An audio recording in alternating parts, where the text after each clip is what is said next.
à tous et bienvenue dans cette nouvelle vidéo, dans ce nouveau tutoriel Photoshop. Aujourd'hui on va s'attaquer à un domaine que j'ai très peu traité sur la chaîne, c'est le web design.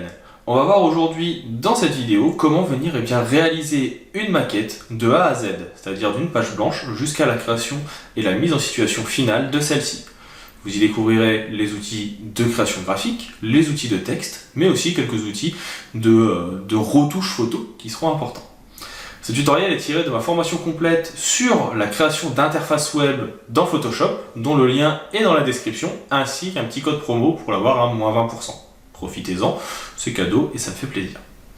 Si la vidéo vous a plu ou déplu, de toute façon les deux sont bons à prendre, n'hésitez pas à me laisser un petit commentaire. Si vous avez des envies spécifiques, des besoins en tutoriel ou d'astuces, je suis à votre disposition. Un petit abonnement, un petit like, un petit partage, pensez-y également, ça fait vivre la chaîne, ça permet à celle-ci de se développer. Sachant qu'une grande partie des gens ne sont pas abonnés, je sais que plus de 80% des gens qui regardent les vidéos ne le sont pas. Donc si vous venez vous abonner, ça permettra déjà d'être tenu au courant et de continuer à développer celle-ci. Dans tous les cas, j'espère que la vidéo vous plaira ou vous aura plu. Je vous en souhaite un bon visionnage et je vous dis à tout de suite. Passons donc à notre troisième atelier, dans lequel nous allons mettre en place une carte pour du e-commerce, dans lequel on aura les descriptifs d'un produit, ainsi que la possibilité de l'ajouter soit à une wishlist, soit à une carte. Donc ça va être une partie, plutôt une image qui va être en deux parties. Il y aura une première partie qui va contenir une image, que je vais réaliser ici, et qui va aller jusqu'à la moitié de la composition. Donc, ici on est sur du 12 colonnes, qui va donc aller jusqu'à la colonne numéro 6. Alors là, je me suis trompé, on va se remettre au format carré de l'image. Il faut savoir que l'outil image, c'est une nouveauté qui est apparue avec CC 2019. Et donc, je vais aller jusqu'à la moitié. Ici, si je regarde, vous voyez que j'ai bien 1, 2, 3, 4, 5, 6 colonnes, et de l'autre côté, 1, 2, 3, 4, 5, 6. Dans cette première partie, je vais venir intégrer une image. Je vais aller la chercher, donc elle est ici. J'ai pris pour le cas présent quelque chose d'un petit peu floral, je le fais glisser, je le mets dans ma composition. De l'autre côté, j'aurai ici mon texte ou mes documents. Je vais faire ici un CTRL H pour que ça soit un petit peu plus visible. Je vois qu'il y a ici des petits retours sur mon image, c'est normal, pas d'inquiétude. Je refais un petit CTRL H, je viens ouvrir mes calques et je crée mon nouveau calque. Une fois que cela est fait, je vais créer sur ce nouveau calque une couleur. Je vais prendre ici par exemple un gris un petit peu foncé.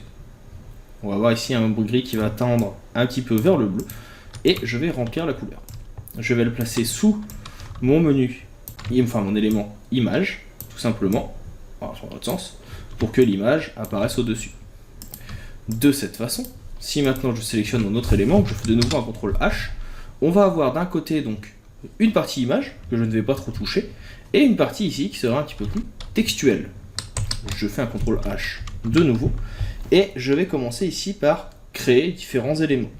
Je vais juste d'abord ajouter en bas mes boutons de création, ou plutôt d'ajout à la liste, et on verra ensuite dans la vidéo d'après comment créer le titre et les restes des zones textuelles. Pour les boutons, ça va être relativement simple. On a déjà vu le principe. Je vais prendre ici mon outil rectangle arrondi et choisir une couleur. Donc j'ouvre mon nuancier et ici je vais venir sélectionner une couleur par exemple qui est à cet endroit. Et on va juste venir la faire un tout petit peu plus pâle pour que ce soit un petit peu plus raccord. Et je vais venir donc créer un bouton qui va faire plus ou moins la largeur ici de la composition. Alors je vois ici que la couleur n'a pas été prise en compte. Je rends invisible. Et sur la suivante, je vais donc réouvrir mon nuancier et prendre la couleur que j'ai mis ici. Je clique sur OK et elle est maintenant ajoutée. Je vais venir créer par exemple dedans un texte qui sera ajouté à mon panier ou ajouté au panier. Voilà. Maintenant que mon texte est écrit, je vais le sélectionner et je vais le mettre ici en taille 12, qui est quelque chose d'un petit peu plus logique en termes de taille. Et je vais sélectionner mon rectangle arrondi, ici, et également le ajouter au panier. Et je vais venir les centrer verticalement et horizontalement. Je fais un CTRL H pour rendre visible le tout. Pour l'instant, le placement, on reverra plus tard, je ne crée que le bouton. Sur mon rectangle arrondi, ici, je vais laisser la couleur et je vais venir dans Propriétés, qui est le bouton qui est ici, et arrondir un petit peu plus le tout. pour avoir quelque chose qui soit vraiment circulaire. Donc là on peut se mettre par exemple à 17, vous voyez qu'à 17 ça fonctionne. Moi je vais monter jusqu'à 30 pour être sûr. Après vous voyez qu'il me le remet automatiquement partout à 17. De la même façon, je vais venir également appuyer sur Alt et je vais réduire la largeur pour que ce soit uniquement ici sur 3 boutons et surtout sur 4 colonnes. Je resélectionne le tout, encore une fois, pour être sûr de n'avoir rien oublié. Et ici, je viens aligner verticalement et horizontalement. Je vais faire un CTRL G pour grouper. Ça va être par exemple panier. Et on va également donc venir dupliquer ici avec un CTRL J. Je vais venir placer mon bouton en dessous. Donc je vais coller les deux. Et je vais mettre ici un certain nombre de pixels de différence. Donc je vais faire 30 pixels en restant appuyé sur Shift. Sur celui-là, qui est en bas, plutôt que de l'appeler panier, je vais l'appeler wishlist, qui est relativement à la mode. C'est les fameux listes de vœux qui permettent sur certains sites de savoir ce que l'on souhaite acheter ou ce que l'on souhaite proposer par la suite. On va essayer de bien l'écrire, ça sera mieux. Voilà. Je vais me faire ici un copier-coller pour ne pas me tromper. Et on va venir donc ici ajouter à la wishlist. Donc à là, je vais faire un CTRL V pour coller parce que on m'a appris que tout bon graphiste est un bon feignant. J'entends par là que si on peut gagner du temps, autant le faire. Je resélectionne mes deux éléments et je vais ici donc encore une fois centrer. Et on va changer la couleur du bouton. On va prendre par exemple ici une autre couleur présente sur la photo, quelque chose qui sera un petit peu plus intéressant que du vert et qui irait bien avec, par exemple, une teinte un petit peu plus jaune. Alors, le jaune c'est un petit peu trop proche du vert, donc on va prendre ici une sorte de marron et pourquoi pas l'orienter un petit peu vers le rose. Et de cette façon, j'ai donc mes deux boutons qui sont maintenant accessibles. On va ici les sélectionner. Je vais mettre le wishlist en dessous, tout simplement parce que il l'est. On prend les deux. On veut juste vérifier ici que l'alignement est bon. Ça paraît pas trop mal. Et on va pouvoir donc les laisser ici et attaquer la suite dans la prochaine vidéo. On attaque donc tout de suite la prochaine partie de l'atelier pour créer toute la partie textuelle et titre avant d'attaquer dans une vidéo suivante la partie description et menu. Attaquons donc la suite de notre petit tutoriel atelier numéro 3. Je sais d'avance que je vais venir revoir mes boutons par la suite parce que je les trouve un petit peu plats. Je vais venir ici donc tout de suite les agrandir. Pour gagner du temps, je vais venir les augmenter en hauteur. Donc je vais venir ici décocher le petit cadenas et passer la hauteur par exemple à 120.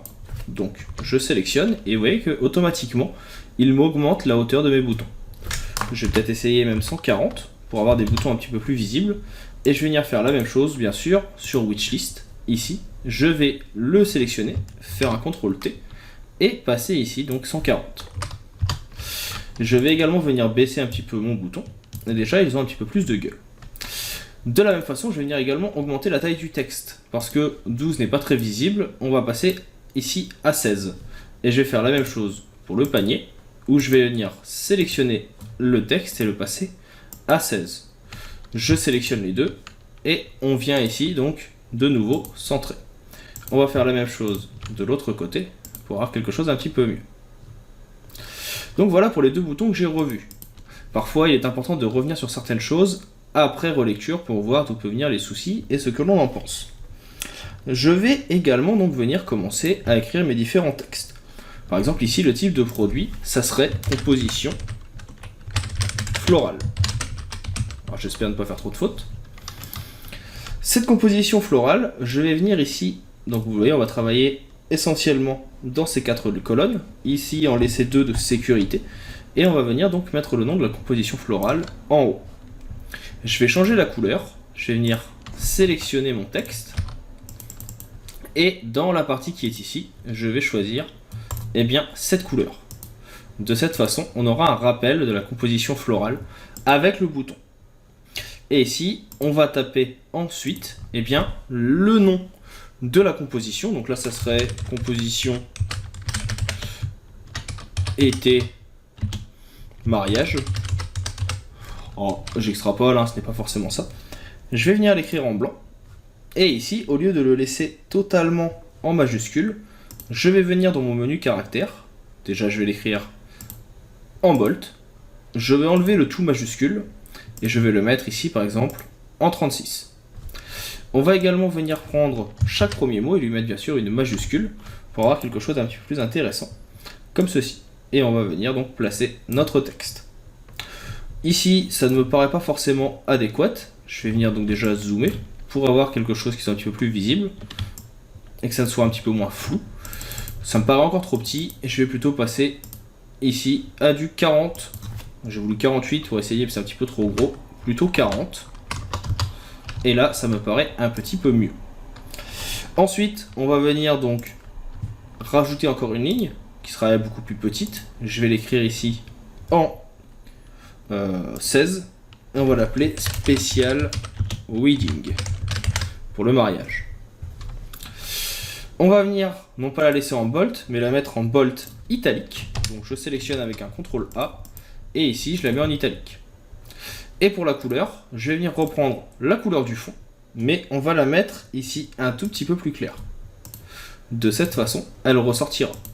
Alors là, c'est encore un petit peu trop foncé. Je resélectionne et on va juste venir donc l'éclaircir encore un petit peu, comme ceci. Et bien sûr, on va venir placer cela sous notre élément. On va sélectionner ici les trois et on va venir, alors déjà, enlever le composition florale. On va le remonter un petit peu. Et je vais sélectionner les trois, les sortir de mon groupe wishlist qui n'est pas à sa place, et venir faire un CTRL G pour les grouper. Ce sera mon titre. Une fois que mon titre est fait, je sélectionne les trois, et comme on l'a déjà vu ici, on va venir tout mettre à gauche, qu'il soit bien aligné au même endroit, et surtout on va faire une répartition identique. Et de cette façon, vous voyez que j'ai mes éléments qui sont en place. Par contre, personnellement, je trouve que c'est un petit peu moins bien. Donc je vais revenir ici, faire un CTRL Z, je vais sélectionner composition mariage été, je vais venir le descendre un petit peu. Parfois il faut savoir s'exempter un petit peu des normes et ne pas rester totalement collés les uns aux autres et avoir toujours les choses à égale distance. Je vais sélectionner Special Wedding et mariage et je vais également les descendre. De façon à avoir quelque chose qui soit un petit peu plus intéressant. Je fais un CTRL H pour regarder. Je sélectionne mon titre. Je vais venir le descendre un petit peu parce que je suis vraiment très haut dans la composition. Et dans le même temps, je vais en profiter également pour remonter ici panier et wishlist qui seront mes boutons. Je vais les grouper avec un CTRL G. Je vais les appeler boutons. Et eux aussi, je vais également les remonter en appuyant sur Shift pour qu'ils ne soient pas trop bas dans la composition. Je vais faire ici également un CTRL S pour enregistrer. Atelier 3. Atelier 3. Que vous pourrez retrouver. Et on va maintenant passer à la prochaine étape, qui sera celle qui nous permettra de mettre en place la partie description, prix, et bien sûr ce que l'on aime dans notre composition. Avant de finir, je vais revenir également sur le Special Wedding. Je vais faire un CTRL H pour le rendre de nouveau visible, et on va regarder ce que ça donne si je mets tout en majuscule. Ça peut être aussi un petit peu plus intéressant. Je vais enlever le CTRL H, je descends un petit peu, et j'enregistre. Donc on va essayer de placer au bon endroit. Là je trouve que mes lettres sont encore un petit peu trop collées. N'oubliez pas que vous avez le paramétrage ici d'espacement des lettres. On peut essayer avec 200 qui permet d'avoir une meilleure lecture. J'enregistre de nouveau. Petit rappel pour ceux qui ne sauraient pas, quand vous enregistrez, regardez si vous avez bien la petite étoile ici. Cette petite étoile veut dire que vous n'avez pas encore enregistré. Quand vous enregistrez, là si je fais un CTRL S, vous voyez qu'elle disparaît. Cela veut dire que l'enregistrement est fait. On attaque maintenant la prochaine vidéo, qui sera donc la dernière de cet atelier numéro 3, dans lequel on va mettre en place les éléments restants.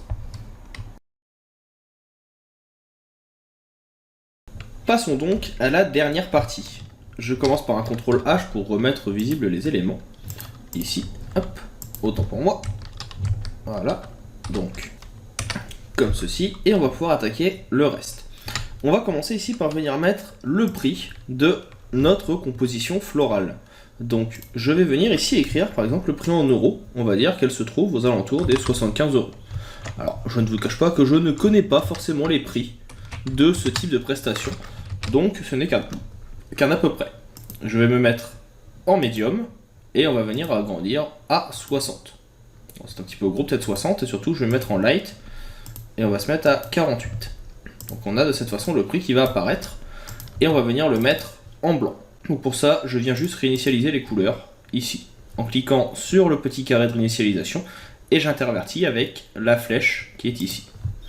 Je place mon prix, donc on va le descendre un petit peu et je vais venir placer ici une petite ligne tout simplement parce que sur cette même ligne, on va venir mettre ici le niveau d'appréciation sur la fin. Ce niveau d'appréciation, je vais venir utiliser les formes personnalisées pour le réaliser. Je vais faire ici un clic droit et on va choisir la forme que l'on souhaite. Alors ça peut être un cœur ou ça peut être bien sûr l'élément que l'on veut. Pour avoir le plus d'éléments possible, cliquez sur la petite roue dentée à droite et choisissez toutes. Ça vous permettra d'en avoir beaucoup plus. Moi je vais prendre quelque chose de relativement classique. On va prendre ici un cœur et on va venir donc le tracer. Ce cœur de base, vous voyez qu'il va être dans le menu propriété ou en haut ici en contour ou non. Donc là vous voyez que j'ai un contour vectoriel. Je vais venir ici dire que je ne veux pas de contour et que je veux une couleur de fond qui sera par exemple la couleur de rose que nous avons mis en bas. De cette façon, si je fais un CTRL H, j'ai donc le cœur qui est visible. Je vais venir en mettre 5. Donc je vais mettre un premier et un dernier dans ma colonne et je vais dupliquer ces cœurs 5 fois. De cette façon, je les sélectionne tous et venir ici avec la répartition verticale pour les mettre sur la même ligne. Et on peut venir choisir par exemple le dernier, changer sa couleur, donc je double-clique dessus et on peut lui dire de venir prendre par exemple la couleur que l'on avait utilisée pour le Special Winding ici, de façon à avoir un cœur à moitié terminé, c'est-à-dire qu'ici on va avoir une note par exemple de 4 sur 5. On peut bien sûr venir changer à tout moment, même les autres pour mettre une note de 3. Je sélectionne tous mes cœurs, je vais ici les aligner sur le pixel le plus bas et faire un CTRL G pour faire un seul groupe que je vais appeler cœur. Et je vais prendre mon 75 et mon cœur et je vais tout mettre sur le pixel le plus bas. Je fais un CTRL H de cette façon, je commence à avoir mes éléments inscrits. Je vais faire un CTRL G pour créer un groupe et l'appeler prix. Je vais faire un CTRL S pour enregistrer. Donc vous voyez que c'est assez commun d'avoir des groupes dans des groupes pour pouvoir retrouver nos différents éléments. On va avoir ensuite une partie un petit peu menu qui va reprendre un petit peu le principe d'au-dessus, qui va permettre d'avoir des descriptions, des détails ou d'autres éléments. Donc, par exemple, description. Je vais venir ici me mettre à 12 ou à 16. 16, c'est plutôt pas mal. Ça sera dans la première colonne. Je vais avoir un autre élément que je vais mettre ici qui sera par exemple, je sais pas, information, info. Et un dernier que je vais mettre également ici qui sera lui prix ou commentaire, avis. Voilà, avis c'est pas mal. Je prends chacune des colonnes, donc là vous voyez je vais faire un petit bloc. Pour que ce soit un petit peu plus facile, vous pouvez aller dans affichage et activer le magnétisme. De cette façon, lorsque vous allez venir tracer une sélection, elle va s'adapter ici aux formes. Et là, je vais venir moi tout simplement centrer mes éléments à chaque fois suivant la sélection que j'ai réalisée. Ils seront de cette façon au milieu comme il faut. Donc là, je fais pareil avec description et on va faire pareil avec l'avis pour qu'ils soient tous les trois centrés où il faut. Une fois que cela est fait, je fais un petit CTRL D, je vais sélectionner les trois et je vais les centrer ici pour qu'ils soient sur la même ligne. Les deux derniers, je vais les sélectionner ici. Je vais venir choisir mon outil texte et on va changer leur couleur. Et on va prendre celle-ci. Si jamais c'est un petit peu trop clair, on peut venir, ou au contraire pas assez, éclaircir un petit peu. Parce que ici, comme on est sur des éléments qui vont être en light, on voit moins la différence. Et je vais également venir faire une petite forme avec un outil rectangle pour montrer sur quel élément je suis actuellement. Ce sera par exemple celui-ci. Et celui-ci, on va encore une fois prendre la même couleur que le reste. Donc là, j'annule le contour. Je me mets ici avec mon nuancier et je vais prendre la couleur de nos petits cœurs. De cette façon, je vais pouvoir venir ici le mettre en dessous description et on va venir aligner le tout. De cette façon, j'ai maintenant mon menu qui est en place. Je peux sélectionner tous les éléments, faire un CTRL G et l'appeler menu. Et on va finir par une description relativement simple. Donc là, je vais juste faire un bloc de texte qui ira jusqu'au bout. Automatiquement, vous voyez qu'il me le remplit avec du lorem ipsum. Ça m'arrange. Je vais le mettre ici. Je vais le mettre en 12. Et on va venir le mettre en blanc. Et on va l'aligner à gauche. Et de cette façon, eh bien, on aura notre petit texte de présentation. Maintenant, ce qui va être intéressant, c'est en venant faire un CTRL H de placer nos éléments de façon un petit peu plus intéressante. Là, par exemple, je vais descendre peut-être un petit peu mon menu et ma description. Je vais en profiter également pour remonter mes boutons. Je reste appuyé sur Shift pour qu'ils soient dans le même menu. Je viens ici, donc, prendre mon texte, mon menu, et on va descendre le tout.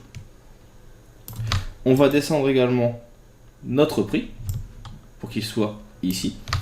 Et je vais mettre mon élément d'image en bas, de façon à pouvoir sélectionner tous nos éléments, donc le titre, le prix, le menu, le texte et le bouton.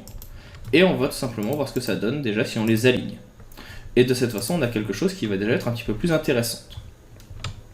Si cela est possible, pensez également à tout aligner à gauche, pour que tout soit sur la même ligne. Si je fais un CTRL H, vous voyez que de cette façon, tout est placé au même endroit. Pour le texte, vous pouvez avoir envie également d'avoir quelque chose qui soit un petit peu moins en escalier ici. Vous pouvez très bien venir sélectionner le tout, venir dans paragraphe, donc pour activer le paragraphe, vous allez dans fenêtre, paragraphe, et là ici vous aurez un petit peu plus de possibilités. Ces possibilités supplémentaires, là je prends celui-ci, dans le paragraphe, ça va être la possibilité par exemple ici d'avoir un ferrage à gauche, ce qu'on appelle une justification. De cette façon, tout finit à la même place.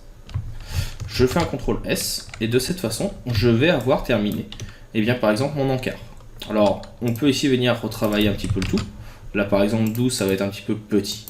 On peut se mettre par exemple à 14. Sur les éléments de menu, on va peut-être être un petit peu trop petit. Rien n'empêche de venir agrandir, bien sûr, pour avoir quelque chose qui soit un petit peu plus précis. Par contre, il faudra revenir travailler le reste également. C'est à vous de voir, suivant ce que vous voulez mettre en place. Ce qui peut être intéressant aussi, ça va être de venir le mettre en gras, ou au moins en régular, parce que le light va être un petit peu trop petit, et pas forcément du plus visible. Donc là, je vais sélectionner les deux, et au lieu de les mettre en light, je vais les remettre en italique, en régular. Voilà pour notre petite page. Je fais un CTRL S, et ce qui peut être intéressant et rigolo maintenant, c'est de sélectionner le tout. Ici, je vais faire un CTRL G pour faire un groupe final. Ça, c'est juste pour la présentation. Je sélectionne le tout. Je viens réduire la taille en appuyant sur Alt pour réduire sur le centre, comme vous le voyez ici. Donc, on va le réduire par exemple à ces deux colonnes, ou au moins comme ceci. Voilà. Donc, il restera une colonne sur le côté. Et pour pouvoir simuler au mieux notre élément, je vais revenir prendre ici mon image, je vais me remettre à cet endroit, je vais l'agrandir énormément en appuyant sur Alt, donc qu'elle fasse la taille de l'image. Là, pas assez, on va le remettre encore. Je place mon image en dessous, donc toujours dans le plan de travail, là je l'ai enlevé sans le faire exprès. On choisit l'endroit qui peut être intéressant, et ce qui peut être sympathique, c'est de venir faire ici, dans Galerie des flux de flou, un flou de profondeur de champ. Je le place au milieu, ça me permet de venir flouter, comme vous le voyez, mon fond. Donc, de façon à donner un petit effet de présentation et d'avoir notre maquette ici présente. Je fais un CTRL H et de cette façon, vous voyez le rendu avec les couleurs qui ressortent. Alors là, on pourrait venir retravailler la composition, retravailler la taille des éléments. Je l'ai peut-être fait un petit peu petit. C'est une question de point de vue et de choix. Si on ne veut pas passer des heures et des heures sur la formation à avoir des détails de plus en plus précis, je ne vais pas rentrer dans les détails et aller plus loin. Mais par contre, c'est le moment où vous pouvez justement vous exempter un petit peu de votre grille pour aller un petit peu plus loin. Par exemple ici, je peux très bien maintenant revenir sur mes éléments, demander à ce qu'ils soient plus grands ou plus petits. Dans tous les cas, voilà la fin de notre troisième atelier. On va pouvoir passer au quatrième.